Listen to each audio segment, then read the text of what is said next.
BJP और JDU एक दूसरे पर लगातार हमलावर बने हुए हैं। बीजेपी ने एक बार फिर जेडीयू पर बड़ा हमला बोला है। बिहार विधानसभा के नेता प्रतिपक्ष विजय कुमार सिन्हा ने बड़ा बयान देते हुए कहा है कि 2024 में जेडीयू का अस्तित्व खत्म हो जाएगा।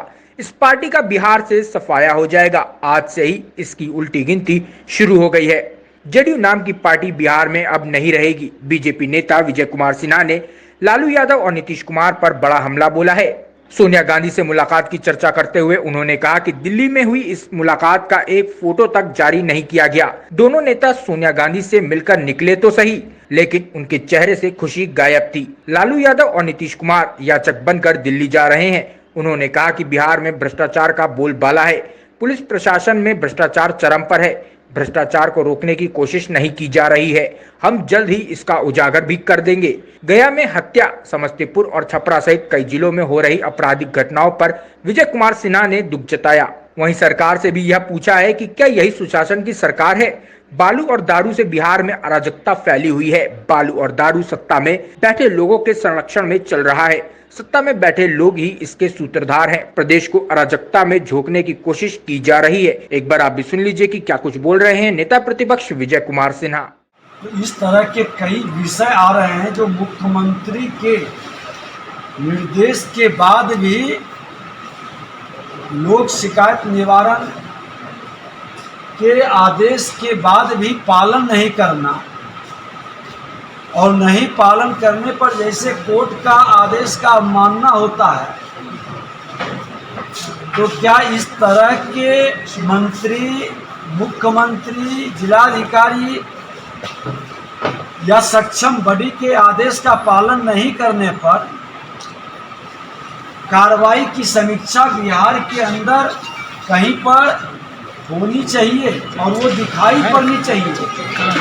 खाना पूर्ति के लिए व्यवस्था नहीं बननी चाहिए। और आज कहीं न कहीं जब सीएम के यहाँ से लोग लौट के आते हैं तो हताश और निराश हो जाते हैं कि जब अंतिम मुख्यमंत्री के यहाँ हम पहुँचा दिए, जब वहाँ से भी नहीं सुन रहा पदाधिकारी, तो कहाँ जाएं। और इसकी समीक्षा उच्च स्तर पर होनी चाहिए। विपक्ष के नाते इस तरह के तमाम आवेदन को हम लोग संकलित कर विभागवार भेजेंगे मुख्यमंत्री जी के यहाँ, और उसके सक्षम बॉडी जो लोक शिकायत निवारण कानून बनाए हैं उसके तहत भी इसकी समाधान होनी चाहिए। आखिर जनता परेशान होकर इसकी शिकायत, जनून शिकायत की समाधान नहीं होगा। भ्रष्ट पदाधिकारियों के द्वारा कहीं न कहीं आर्थिक लाभ उठाकर ऐसे लोगों को न्याय समय पर नहीं देना, ये दुखद और दुर्भाग्यपूर्ण है।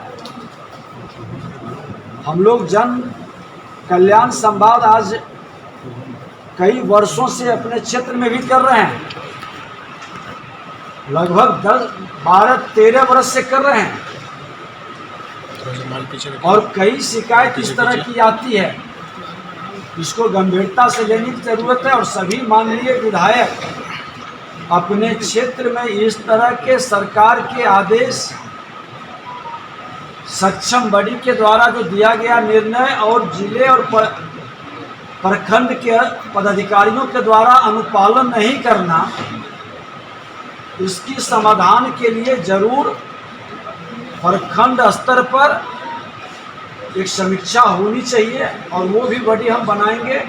हमने इसीलिए विधानसभा के अंदर सभी माननीय विधायक को बैठने के लिए प्रखंड स्तर पर कार्यालय की बात किए थे, जिसको सदन ने सर्वसम्मति से पारित किया था।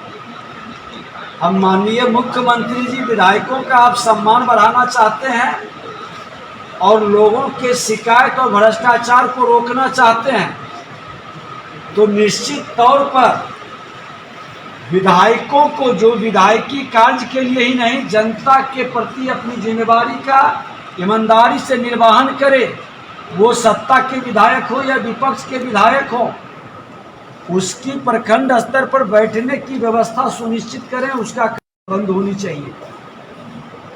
जनता के पूर्ण है और भ्रष्टाचार मुक्त बिहार तक। और अगर जो इस पर नहीं रोक पाएंगे तो फिर जनता मालिक है, वो ऐसी जवाब देगी कि फिर आप कहीं के लायक नहीं रहेंगे। लालू यादव ने नीतीश कुमार सोनिया गांधी से मुलाकात की। अब तो उन्हीं से न बताइएगा क्या क्या बात हुई है। अपराध भ्रष्टाचार से प्रताड़ित लोगों का जिस तरह से परेशानी बढ़ी है, उसके समाधान करने के बजाय सीएम और डिप्टी सीएम बीमार बड़े भाई के चेहरा को दिखाने के लिए जा रहे हैं, और उसी का परिणाम है कि लोग रिस्पॉन्स नहीं दे रहे हैं। जो अपना राज्य को सही ढंग से न्याय नहीं दे सकता, भ्रष्टाचार और अपराध मुक्त बिहार नहीं बना सकता, और कई बीमारी आ गई। अब तो खुल करके हर विभाग के अंदर भ्रष्टाचार का चरम पर बोलबाला का शुरुआत हुआ है। कई रिपोर्ट आ रहा है हम लोग के पास, हम लोग समय करके उसको उजागर भी करेंगे। मेरा कर्तव्य है एक विपक्ष के सजग विपक्ष के नाते, मैं वो विपक्ष नहीं हूँ कि पटना से ट्विटर पर ही अपनी हैंडल करते रहेंगे। मैं तो गांव के अंदर जा रहा हूँ। आज गया के अंदर जिस तरह से बालू के टैक्सेशन के मामले पर वो रसीद वो मांगा, उसको गोली मार दिया विधायक का, आज पेपर में भी निकला हुआ है। इसी तरह की घटना समस्तीपुर के अंदर, छपरा के अंदर रोज करीब लगभग 1 दर्जन बड़ी घटनाएं घट रही है, खास करके हत्या हो रही है। यही सुशासन है क्या? और इस तरह के माहौल से एक वातावरण भाई क्या बताइए, बालू और दारू में जितनी अराजकता है, अब इतना मनोबल बढ़ गया है कि बालू का रसीद मांगेगा तो गोली मार देगा। किसकी हिम्मत है मांगने की दोबारा?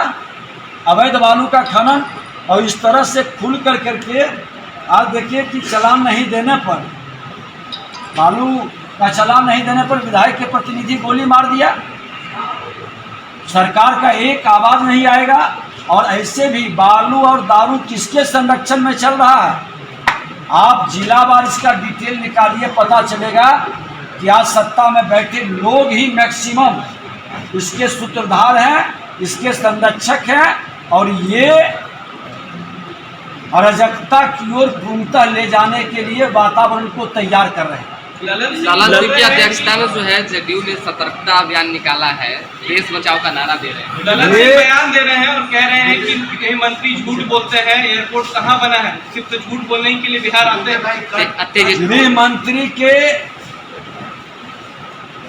बयान को ललन बाबू जिस तरह से परोस रहे हैं, शर्म लगनी चाहिए कि गृह मंत्री जी ने पैसा भेजा, आपने जमीन का अधिग्रहण नहीं किया। वो एक प्रोजेक्ट नहीं है, पटना से लेकर के दर्जनों प्रोजेक्ट है।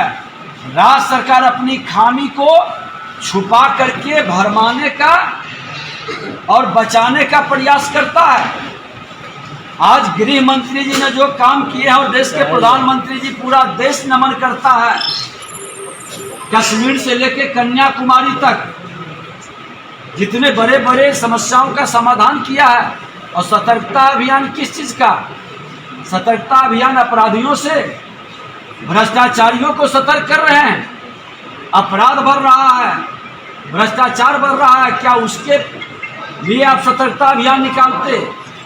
पुलिस प्रशासन के अंदर जिस तरह से भ्रष्टाचार चरम पर है, ये सब काम नहीं करेंगे। वो सतर्कता अभियान नहीं है, वो भ्रष्टाचार अभियान का बचाव का एक माध्यम बनाने जा रहे हैं। तेजस्वी यादव कह रहे हैं कि हम पैसा दे रहे हैं, पूर्णिया एयरपोर्ट पर जाकर बता दीजिए। बीजेपी नेताओं को पैसा देने के लिए तैयार, टिकट कटवा रहे हैं। तेजस्वी यादव जी सौभाग्यशाली हैं, जमीन पर तो कभी जा नहीं सके।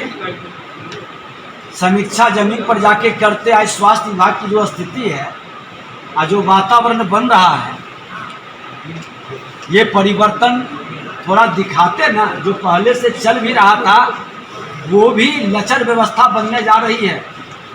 लोगों का मानसिकता बदल रहा है। अभी आपने देखा ना कि एक गार्ड सुई दे रहा है,